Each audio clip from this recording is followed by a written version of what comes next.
नमस्कार जय जगन्नाथ मु कृष्ण पात्र आपण मान आज इतिहास आ गोटे नुआ टॉपिक नहीं आसी मनुष्यर विभिन्न जीवन धारण प्रणाली।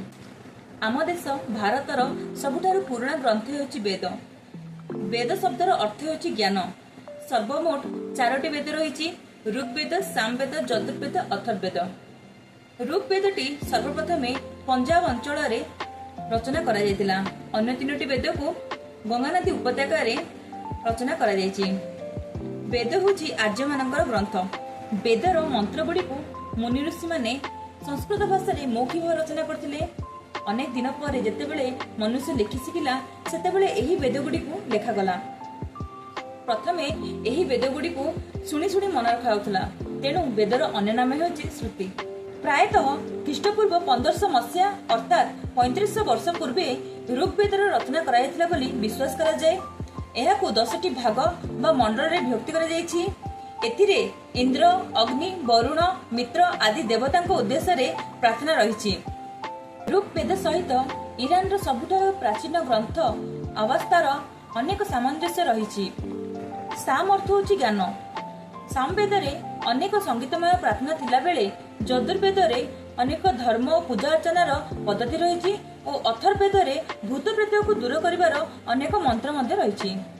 ऋग्वेदर समय सीमा को आनुमानिक ख्रीष्टपूर्व 1500 रु 1000 मध्य रचना करा जायथिया बेले अन्य 3टी वेद को ख्रीष्टपूर्व 1000 रु 600 मध्य रचना करा जायछि। प्रथमटी को ऋग्वेदीय युग कुहायथवा बेले द्वितीय समयटी को उत्तर वैदिक बा परवर्ती वैदिक युग बोली कुहा जायछि। उपनिषद हेउछि वेदर एक अंश। एथिरे आत्मा, परमात्मा, ब्रह्म, मोक्ष विषय रे रचना करा जायछि। वैदिक साहित्य छड़ा प्रथम तात्विक खननरु आमे से युगर सभ्यता संस्कृति विषय मध्य अनेक धारणा पाइथाउ। एही धारणा गुड़िक विभिन्न स्थान रे मिलिथिबा माटी पात्ररु जणा पड़िथाय। एही माटी पात्र गुड़िक धूसर रंगर चित्रित होइतला और सेही माटी पात्र गुड़िक प्रायतः कला और लाल रंगर थिला। शासन व्यवस्था आर्य माने बहु संख्यक गाई गोरु घोड़ा को नहीं विभिन्न दल होई भारत रे प्रवेश कले। सेतेबेले सेमाने जाजाबर जीवन यापन छाड़ी कृषि कार्य निजको नियोजित कले। जॉन और बीस नामक एही दुईटी शब्दटी को ऋग्वेद रे बहुत समय रे आलोचना करा जायछि। एही दलर प्रत्येक लोक मानको जॉन बोली कहता बेले केतेक संगठन को 20 बोली की कहा जाउथला। दलर सबुठारु शक्तिशाली व्यक्ति को राजन बोली कहतला। केतेक परिवार और कुल को नहीं ग्राम गठित होइतिला। ग्रामर मुख्य और परिवार रो मुख्य को एठारे कुलप, ब्रजवती और ग्रामीणी बोली मध्य कहा जाउतला। राजतंत्र थिला एठाकार मुख्य शासन और राजा थिले मुख्य क्षमताशाली व्यक्ति। ग्राम्य जीवन केते गुडे परिवार नै ग्राम गठित होइतिला। आर्य माने दल होई एकाठी रहउतिले। कृषि थिला सेमानकर प्रधान जीविका आ गाई गोरु थिले सेमानकर मुख्य संपत्ति। एठारे परिवार रो मुख्य थिले पिता, ताको कुलप बोली कहा जाउतला। नारी मानक मध्य बहुत सम्मान दिया जाउतला। घोष और लोपामुद्रा भली नारी माने वैदिक मंत्र रचना करबा सह पठन मध्य करथिले। वैदिक युग आरंभ सह घोड़ा मानकर आगमन मध्य गुरुत्वपूर्ण भूमिका रही। कारण घोड़ा लगी रथ से माने युद्ध क्षेत्र में मध्य व्यवहार करथिले।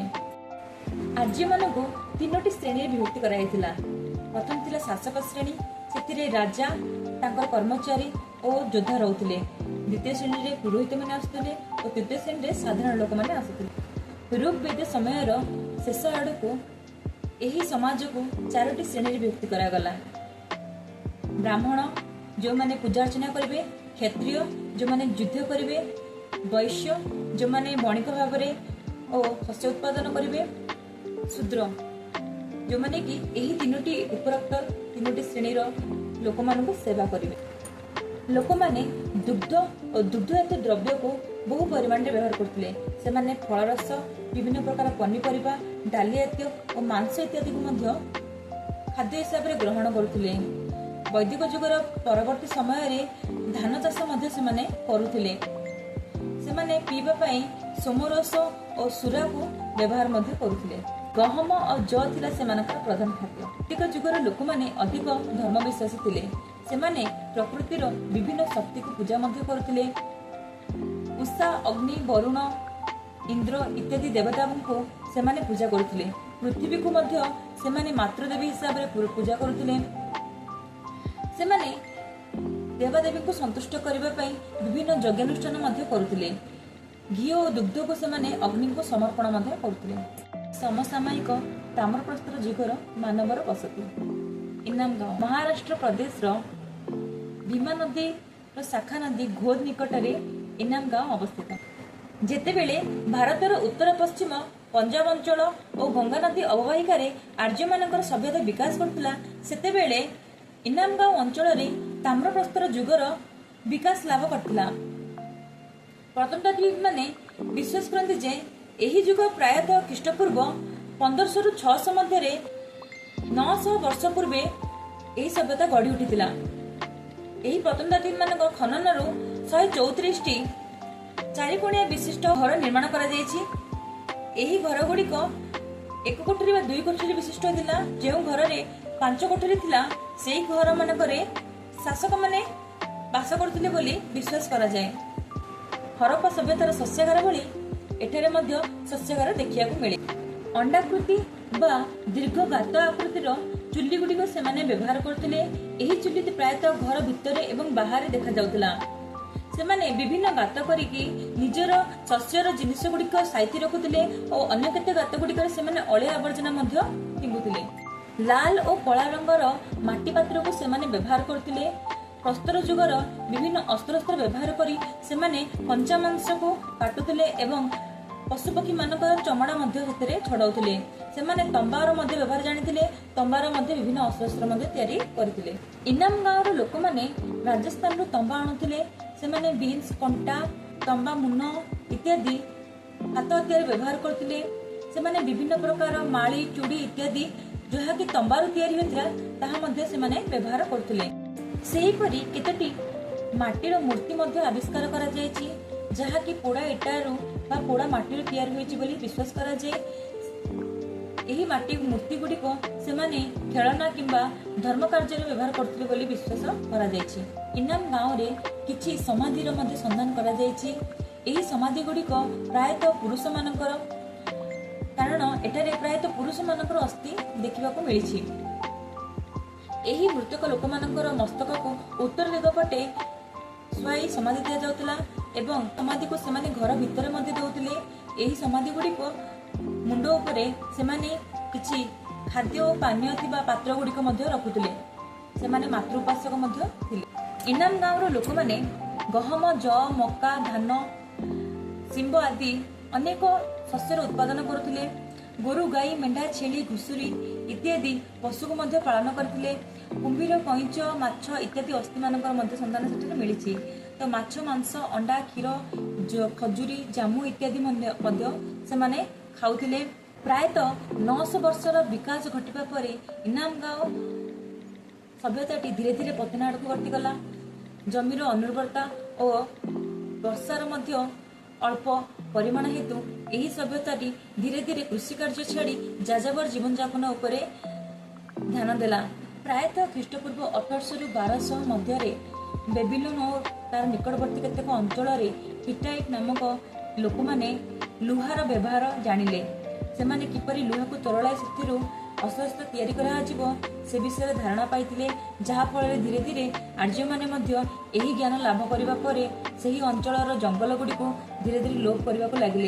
ଆର୍ଯ୍ୟମାନଙ୍କର ପ୍ରକୃତ ବାସସ୍ଥାନ ଓ ପରିଚୟ ଆଜି ମଧ୍ୟ ରହସ୍ୟପୂର୍ଣ୍ଣ, କାହିଁକି ନା ଅନେକ ଲୋକ ବିଶ୍ୱାସ କରନ୍ତି ସେମାନେ ପ୍ରଥମେ ଏସିଆ ମହାଦେଶର କେନ୍ଦ୍ରାଞ୍ଚଳରେ ବସବାସ କରୁଥିଲେ। ପରେ ପରେ ସେମାନଙ୍କ ମଧ୍ୟରୁ ଗୋଟିଏ ଦଳ ୟୁରୋପ ଆଡ଼କୁ ଅଗ୍ରସର ହେଲେ, ଅନ୍ୟ ଏକ ଦଳ ପାରସ୍ୟ ଆଡ଼କୁ ଅଗ୍ରସର ହେଲେ। ସେହି ପାରସ୍ୟ ମଧ୍ୟରୁ ଏକ ଦଳ ଉତ୍ତର ଗିରିପଥ ଦେଇ ଭାରତରେ ପ୍ରବେଶ କଲେ। ଯେଉଁମାନେ ଭାରତରେ ପ୍ରବେଶ କଲେ ସେମାନଙ୍କୁ ଆର୍ଯ୍ୟ କୁହାଗଲା ଆଉ ସେମାନେ ଭାରତରେ ଯେଉଁ ଭାଷାରେ ନିଜର କଥାବାର୍ତ୍ତା ଆଦାନ ପ୍ରଦାନ କଲେ ତାହାକୁ ସଂସ୍କୃତ କୁହାଗଲା।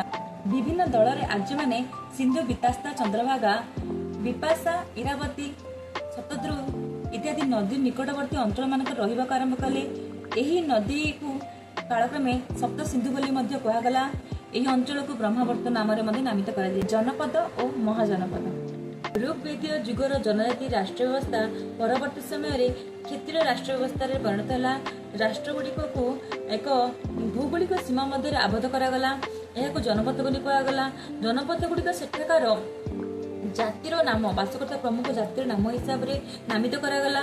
ଋଗ୍ବେଦ ଯୁଗରେ ରାଷ୍ଟ୍ରର ମୁଖ୍ୟକୁ ରାଜନ ବୋଲି କୁହାଯାଉଥିଲା, କିନ୍ତୁ ସେମାନଙ୍କର କ୍ଷମତା ଟିକେ ସୀମିତ ଥିଲା, କାରଣ ସଭା ସମିତି ବିଧାତା ଗଣ ଏମାନଙ୍କ ପରିଷଦ ମାନଙ୍କର କ୍ଷମତା ଅଧିକ ଥିବା ହେତୁ ରାଜନଙ୍କର କ୍ଷମତା ଟିକେ କମ୍ ଥିଲା। ଖ୍ରୀଷ୍ଟପୂର୍ବ ଷଷ୍ଠ ଶତାବ୍ଦୀ ବେଳକୁ ଜନପଦ ଗୁଡ଼ିକ କାଳକ୍ରମେ ସେମାନଙ୍କର ସୀମା ବୃଦ୍ଧି କରିବାକୁ ପ୍ରୟାସ କଲେ।